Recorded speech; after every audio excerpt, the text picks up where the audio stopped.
Hello and good morning everyone, my beautiful, beautiful internet friends. How are you? How are you guys doing? I'm Morgan Donner and I might be getting a little bit weird. I've taken to spending my time browsing academia.edu, which is a really cool website for people to post their research papers and studies and share it with others in their field and weirdos creeping on them like me. You can find so many really cool things, but lately it's graves. Graves are the coolest thing because you can find, hopefully, undisturbed versions of what this person was wearing when they were laid to rest. In particular, I've been looking at the Hairstyle graves, and there is this fantastic paper published about the hairpins that were found near the skeletons of various folks. Hairstyle is in Austria, and the pins and grave sites that in particular I'm referring to for today are from about 800 to 350 BCE, which is a little bit earlier than my usual, but still very cool. Using the way these pins were arranged combined with various pictures on artifacts of the time showing figures, the researchers have put together this sort of theoretical, maybe this is how some of their hairstyles might have been, using these tools, using these pins. And it's so cool. I love historical hair stuff. Speaking of which, if you have not checked out Janet's page here on YouTube, I will link to that down below somewhere. She has this whole channel full of really, really cool historical, like Roman hairstyles. So cool. But back to Hallstatt in Austria. These pins, I needed them. I needed them in my life. And I could not for the life of me find anywhere that sold them. So what I ended up doing was talking to a manufacturer for like custom jewelry pieces and things and had them manufacture some pins for me. These were made to match the average pin size and shape of the pins found at the Hairstyle graves, approximately 11 to 10 centimeters overall length, with the head, the kind of spherical or geometric shape at the top, being about 1 centimeter tall and around. The diameter of the pin section is about 2 millimeters. I love these. I'm really excited. They did unfortunately come with this sort of dark coating from the manufacturer. I'm not sure if that's meant to protect them or if they misinterpreted my request and were trying to make them look ye old relic from a gravesite. Doesn't matter. It's easy enough to go ahead and clean off this protective coating that they've added, and now I have a beautiful set of brass pins. Would have been nice if they were a little bit more bronze, but you know, life happens. It's close enough. The second piece of very important equipment that I needed to try and recreate some of these hairstyles was the spiral. Each of the grave sites that had the pins around the skull also had associated with it this kind of wire bronze spiral thing. And from what I can tell, it's usually just one, not two. The researchers for the paper proposed that it was meant to be a tie-off for the end of the hair. We don't exactly know, since the vast majority of these finds did not have any hair left, so you just kind of have to guess. But, you know, experimental archaeology, very fun. So I did not have the manufacturer make these spirals for me. Instead, I took some brass and bronze wire that I have on hand, also 2 millimeters in diameter to match the pins. So what I did was take my wire and try and spiral it to approximately the dimensions of the original, slightly tapered, slightly conical, with about 1 centimeter in diameter on the outside for the narrow end and about 1.5 centimeters on the larger end. So I did my gosh darn bestest to try and replicate that size and shape, and ended up with something that's close enough. We are back. Hello and welcome to Garage Edition. So the house is full of noises right now, so I am here in the lovely echoey garage, which is excellent, but at least I have a lot of light, so I have finished up making my little spiral doobly-doo so that I can get this on my hair somehow, so that's cool. So from what I can tell, this is essentially a replacement for a rubber band. So let me go ahead and get my hair braided up really quickly. From what I can tell, the vast majority of these styles are meant to be done with a single braid rather than a double. Just a simple normal braid starting from the base of the neck, hair divided into 3 even sections, and braiding go. Oh no. If you find yourself like me with 3 very uneven braid sections, then just go ahead and steal a piece of another braid and keep going. It's fine. So once I am down to that last little bit of hair, not a whole lot left here to work with, I'm gonna go ahead and wet this to help keep it together. Did I bring out water? Apparently I didn't bring water. All right, I'm gonna go wet this bit of hair and I'll be right back. So that didn't take very long. I would love to try more someday with some flaxseed techniques or, you know, pomade and things. But for now, just water. So I'm gonna go ahead and attempt to just kind of plop this on. Nope, stay together. Okay. I guess you just kind of shove it together. All right. I guess that works. Sure. Why not? So I now have a little doobly-doo at the end of my hair. I mean, if I like pull on it really gently, it stays. As a temporary hold, it's not bad. Yeah. I am surprised at how well that is staying in. Again, wouldn't trust it for a whole day just by itself hanging down, but surprisingly not bad. So now I have my bundle of pins and we're gonna go ahead and see if we can get these to work as well. I will start with their main style. There are a few graves between 8 to 14 pins per style where they're all kind of put in together towards the center of the back of the head. So presumably a normal bun. So let's give that a try. I'm gonna start by just kind of doing a gentle coil and adding the pins after and seeing how that does.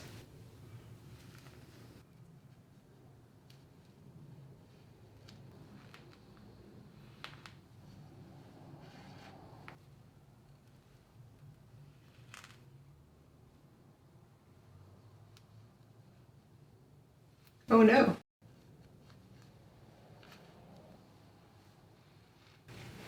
Okay, so I currently have 6 in, and that's not bad.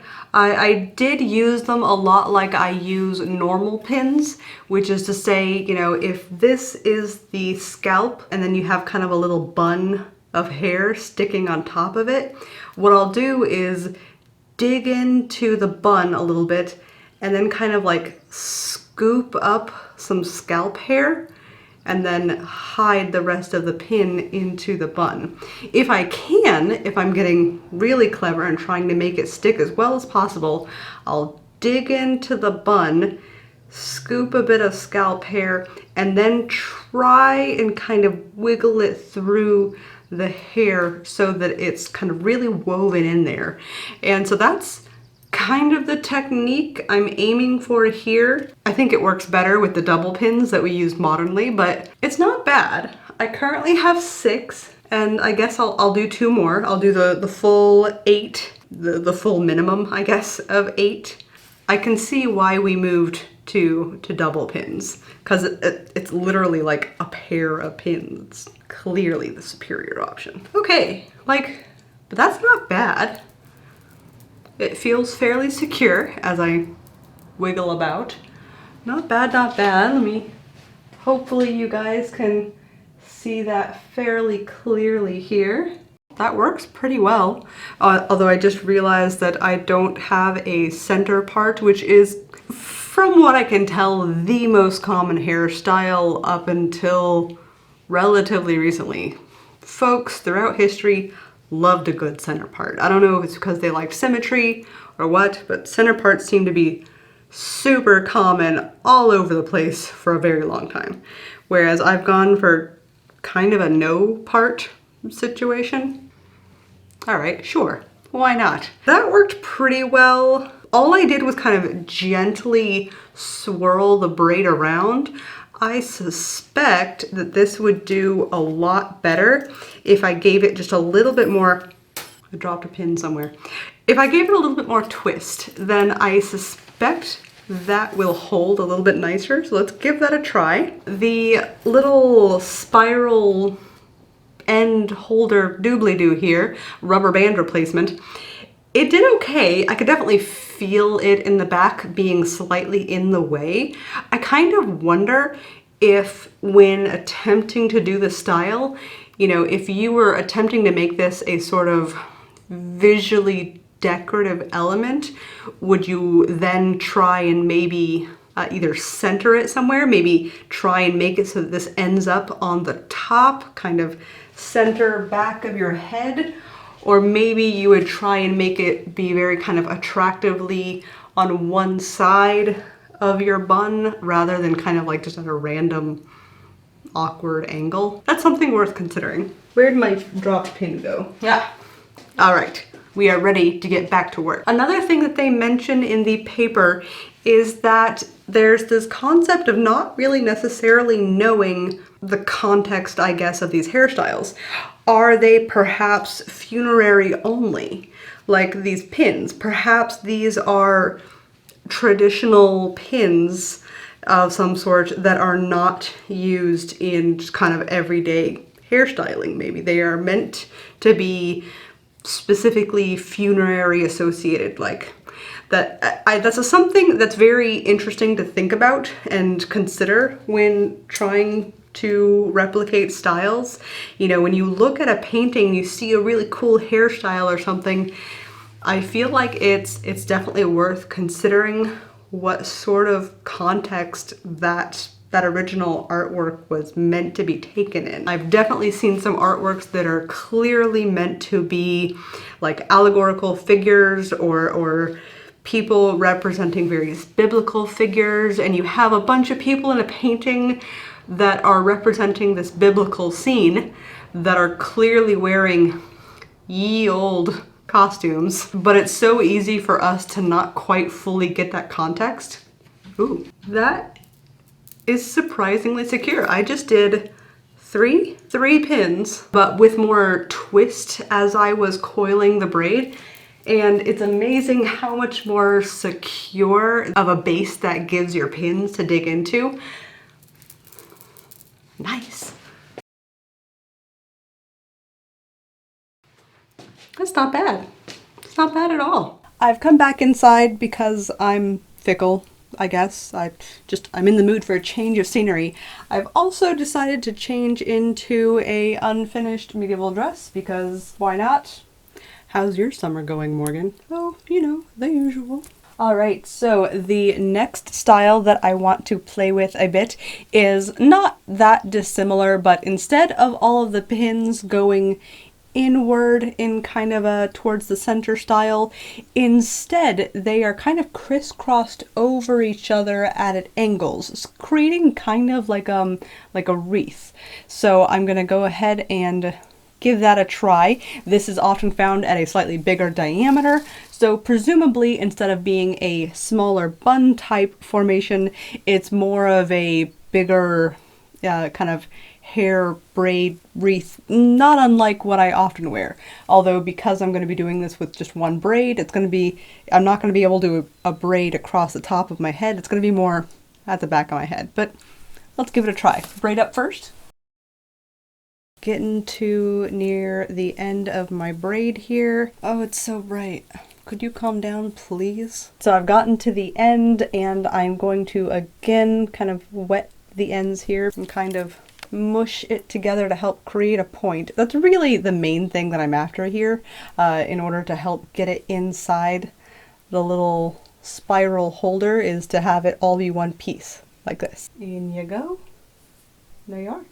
So I guess I'll just go ahead and kind of arrange it in a wreath behind my head and try to make sure that the tip is kind of secured or nestled next to another part of the braid so that I can kind of pin the ends down, and we'll see. Let's see how we do. I am trying to use the same pinning technique where I dig the pin in first to the braid, then sort of scoop up a bit of scalp hair, and then weave the pin as much as possible back and forth through the braid and the scalp, continuing as I go on. And I can totally get why you'd want to have this in a sort of wreath pattern, because you're trying to dig the tip of your pin into the rest of the braid that's around your head. I think I only have like maybe 5 in there, 5 or 6 if I counted right, and it's holding pretty well. It's so bright. I need the sun to just calm down. It's supposed to be a cloudy day today. What is this? I'm a little bit surprised that the little spiral holder is kind of staying put. I don't think I yet have enough pins in there to help reassure me that it's going to stay there all day, but you know, at least for a few minutes it's doing okay. Let's toss a few more pins, and it is kind of neat. You can sort of feel where the heads of the pins are and feel if there's a big gap between a pair of them, and just kind of toss in another pin there. Alright, I'll let you guys have a quick look, see what you think. Oh gosh golly, it is too bright over here. Let's move away from the window. Alright, this is a bit better, I think. Not nearly as fun with the plain white background. I think it is surprisingly darn cute. Not bad. For modern styling, I would probably soften up this a bit, maybe do something with all of these hairs. But, you know, that aside, it's a cute, fun hairstyle.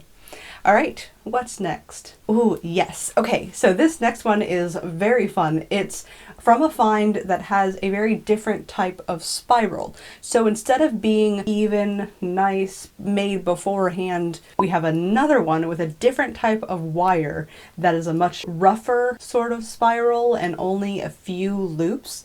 And their theory is that what they did is braid the hair, much like the previous style here, and then loop up the tip and wrap it around as it's on the hair. Very similar to how we would use a rubber band today. So it's securing the end of the braid to the base of the braid, and then you just lift that up and insert the pins in that same sort of wreath style that we did for the second hairstyle a second ago. That went surprisingly well. I used a much softer wire for the spiral than I did for the other one.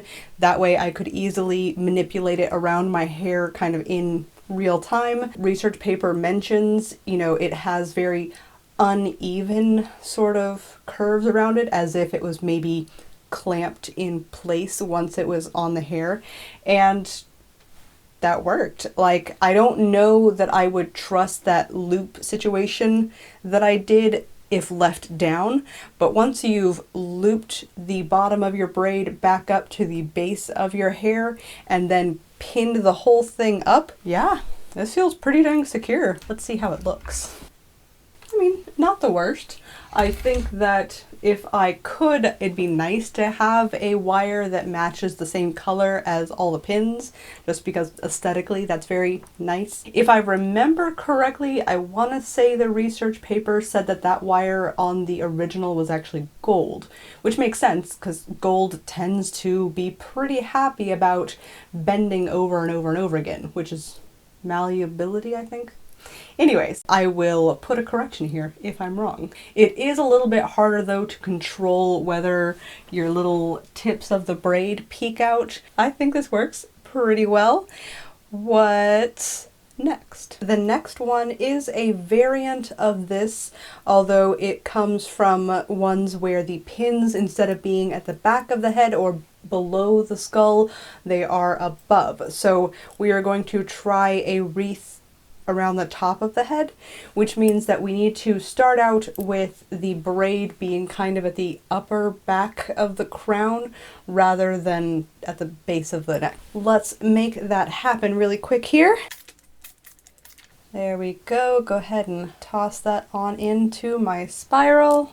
We are bespiraled again. I guess I just coil it kind of on top and sort of tuck the ends in underneath the other side here, and now we'll start pinning away. It is definitely trickier to hold on to the end of the hair and kind of keep the style together until you've got some pins in, but I suppose that if your first few pins are like mediocrely situated, you only need to get them pinned well enough that it'll stay still for a few minutes, at which point you can then redo all of the pins that are less than optimally placed. This feels very Princess Leia.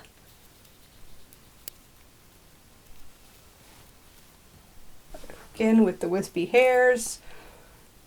This is a cute one. Like, once I took care of my wispies, it has an almost crown-like effect because you're literally adding height to your head and you get little sparkles from the ends of the pins. Like, it's darn cute. I like this one. So I actually might not have quite placed this high enough on the top of my head.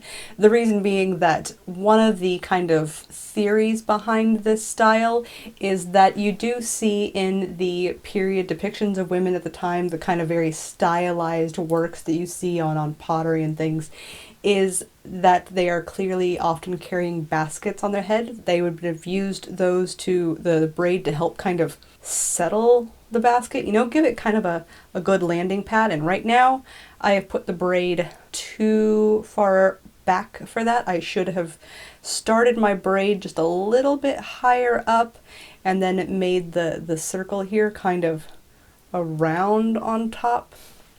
Oh well, you get the idea though. I don't know that I would wear that other style. This one's real cute though.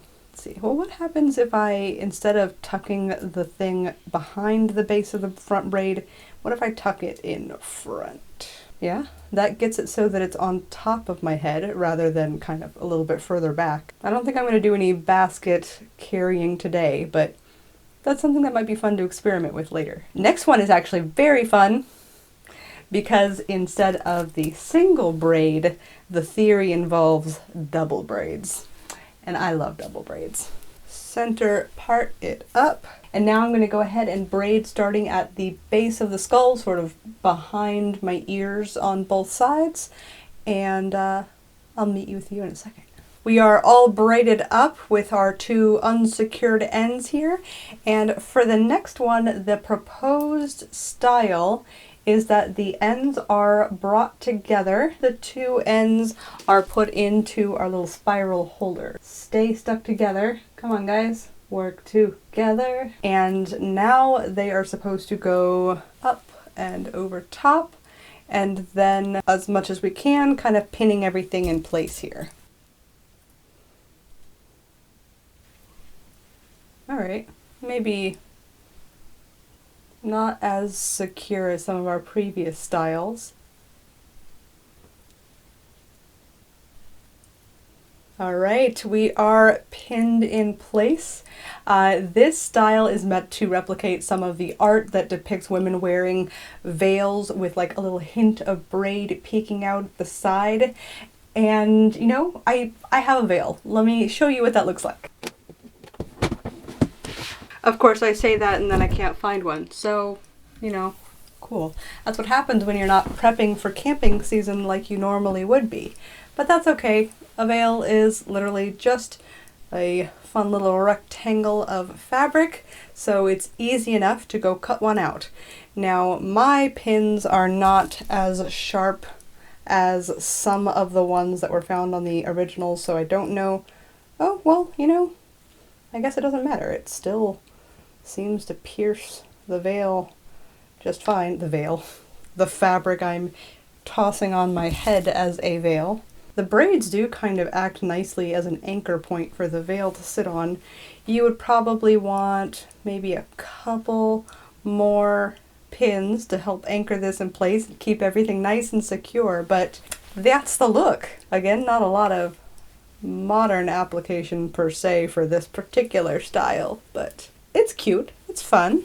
I kind of want to experiment with that more, but I think I'm going to do that off camera. For right now, this is a hairstyle focused video and we're going to go to a new hairstyle. So the next one also uses double braids, which is nice. I can go ahead and just leave my braids in as they currently are. This is for one of the ones that does not have an associated spiral doobly-doo, and the braids, or rather the pins, since again not a lot of hair fiber left at this point, but the pins are both kind of focused behind the skull on either side of the head, so the thought is that it might be even more Princess Leia vibes, kind of a little side bun situation. It actually might be a good idea to redo your braids so that the braids start kind of at the start or the middle of the point that you want to pin around, because here the best way to get a really secure kind of bun is if you can securely twist around your starting point, which for me would be way back here rather than over the ears like you sometimes kind of see depicted in the art. Let's try both. I think I've done like 3. That feels pretty good. There we go. Side buns, very cute. Feels very high school in a way that I don't know that I can quite fully articulate, but very cute. So this does have the downside, because these are smaller buns rather than the one bigger bun, that the ends of each of the pins does poke out. Alright, I'm gonna try this again and see if I can do the over the ears bun. The idea is that if you see the figures in art that have the veil on, but like a little peeking out of braid at the side, you want to put the braid where it could possibly peek out. So let's give that a try. I guess this was kind of like the more modern-ish variant. We really want to try and help this one out as much as we can, because part of the problem with this sort of over-the-ears Princess Leia bun style is that you can't pin into like half of the bun base because there's an ear there. You can't pin through the ear, or at least I highly don't recommend. So I have one over the ear braid done. Let's go ahead and just test out my placement. Try and do our little over the ear buns. I'm gonna try and make sure I'm carefully doing that pin wiggle technique as I do this to make as much use of whatever hair grabbing ability I can right now. Oh, okay. I talked it up about how difficult it would be, but like 2 pins and that already feels really secure. Well, shoot.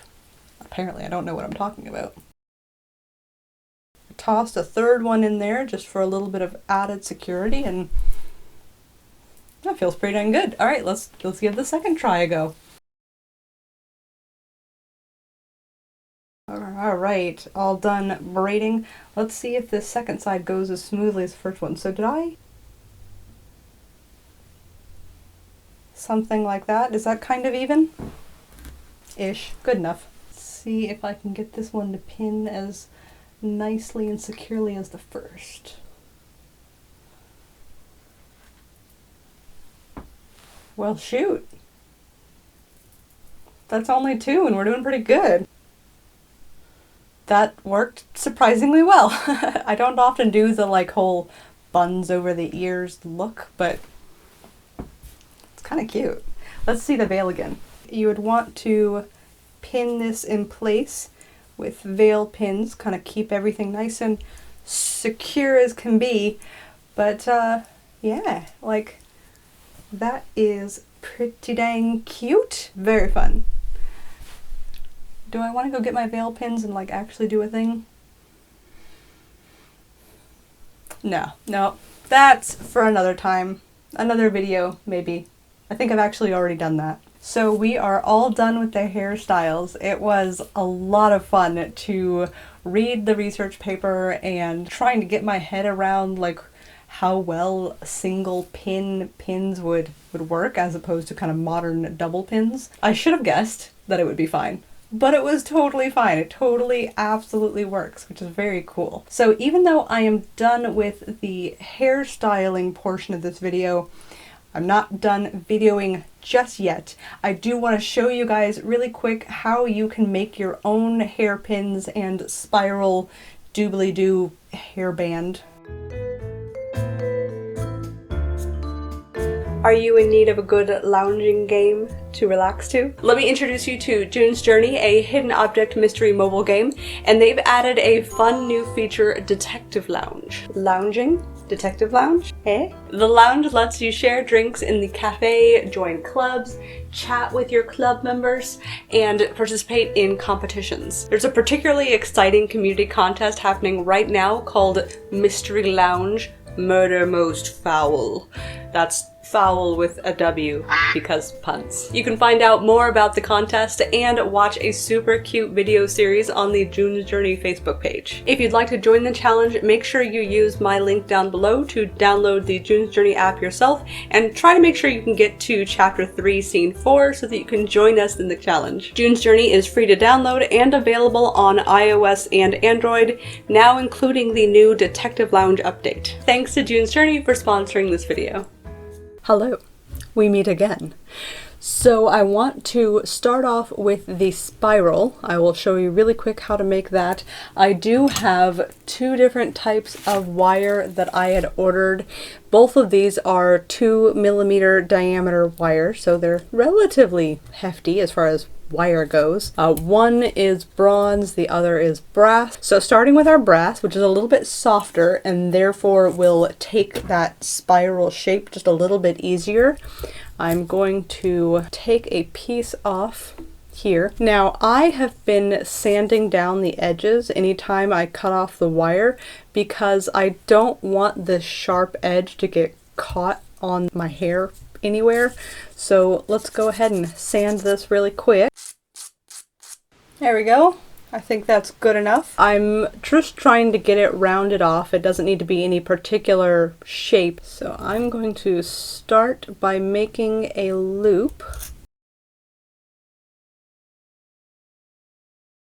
So as you start your little spiral, if you end up getting any points where maybe one ring of your spiral is a little bit too big, as soon as you kind of notice that's the case, now's a good time to go ahead and try and manipulate the rings so that that section is tighter. Before I get too far, I should probably start checking my diameters here. So the end that is supposed to be my narrow end is not quite narrow enough, so let's tighten that up a little bit. It's not too hard to do tightening and loosening of the coils, but it gets more difficult the more you have on the coil. So if you have some random little point in the middle that you're trying to fix and you already have an inch on either side, that's harder to manipulate than if it's near the end and you just need to manipulate a couple of coils in order to fix it. Still just a smidge big.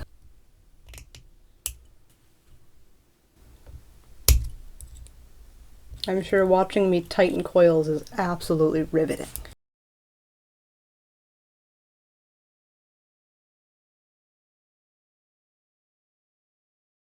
Now we've got a good rhythm going here. What's kind of nice about the awl is I can keep making a loop and then sort of pushing it down a little bit so that it doesn't increase in diameter too quickly on my little spiral here. If I recall correctly, the main kind of example that they were using for most of their recreations was a 22 spiraled loop, so 22 times around it spiraled, and by really bizarre happenstance, the first one that I made of these ended up doing exactly that, which was really cool. I have this mostly spiraled around to make a cute little cone here. Now we do have this little end peeking out here that I want to go ahead and file down smooth. Let's go ahead and tuck that end in, which can be kind of tricky if you're trying to do it all by hand, but having some pinchers helps.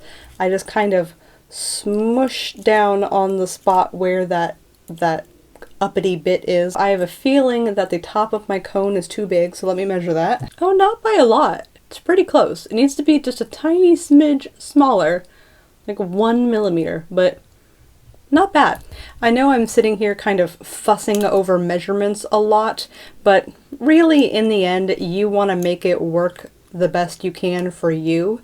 If your hair is a little bit on the thinner or thicker side, then absolutely, by all means, customize it so that it fits you the best it can. I have just found that the original measurements work pretty well with me based on my other one that I made, so I might as well do that again. I suppose that if you wanted to do 2 of them so that you could have one for each like side of a braid, then you might also want to make it a little smaller. Alright, so that right there is a little spiral hair holder. I think you could absolutely incorporate one of these spirals into a modern hairstyle. I've made a cute little short one that I think would work really well as the end of a pair of braids. What I would do if I wanted to wear this with a spiral down rather than incorporating it as part of an updo is to do your braid and then also put in a couple of rubber bands at the end like you normally would for a braid. You want that sort of extra friction from the rubbery style ones, which I think would hold on to this pretty well. Now that said, if you're out and about grocery shopping and you lose it, don't blame me. This is just a theory, but I think it's worth a try. And then for the second half of this, with the pin making, I have my bronze coil here, and I'm going to go ahead and straighten a section to start off with, and then file this smooth, just like before. We're going to go ahead and form a little loop out of this guy. Using one of your rounded pliers might help too. Once I've made that initial loop, I like to go ahead and grab the base and then sort of bend the other way, creating more of a almost hook-like shape. You could leave it exactly like this and that would definitely be fine, or you can try and tighten up that loop a little bit so it's a little bit more of a circle at the top there. I actually don't recommend necessarily closing that loop all the way, because if you push it into your hair and you have a very tiny loop, then there's a chance that your hair will go inside the circle and then be hard to get the pin back out at the end. Whereas if you leave the loop a little bit open, then hair will definitely get in there, but it'll be easy to pull right back out. And the loop still does its job of holding the pin at one end of your hair, kind of like the, sort of ball shape on the other pins. Measure out the length of the pin to be approximately 10 centimeters, and then clip it with your clippers. Whew. Once you have that removed from the rest of the wire, go ahead and again file everything nice and smooth. So here is our finished little pin. If yours has gotten kind of wiggly in the process, you can straighten it back out again using a hammer. Don't go crazy, just a little tappy tappy tappy taps until you straighten it back out. I've actually already made several of these and tried them out on my hair already, so I already know that these work just as well as the reproduction style pins that I had manufactured. So if you guys want to try this out for yourself at home, all you need is some good sturdy wire and a little bit of elbow grease to have some lovely pins. If you guys decide to make your own versions of any of the hairstyles presented in this paper, let me know because it's cool and I want to see.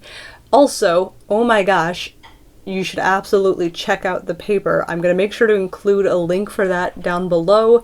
It's so cool. I think it's the best thing ever. I will give you the link and you should go take a look at the article yourself because it's very cool. Until next time, guys, I think I'm gonna do a little bit of hair nanigans with these, and you have a great day.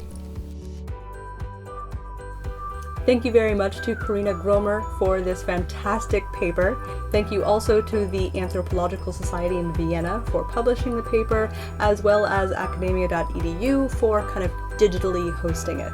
You guys are all fantastic. And also, of course, thank you to June's Journey for sponsoring this video.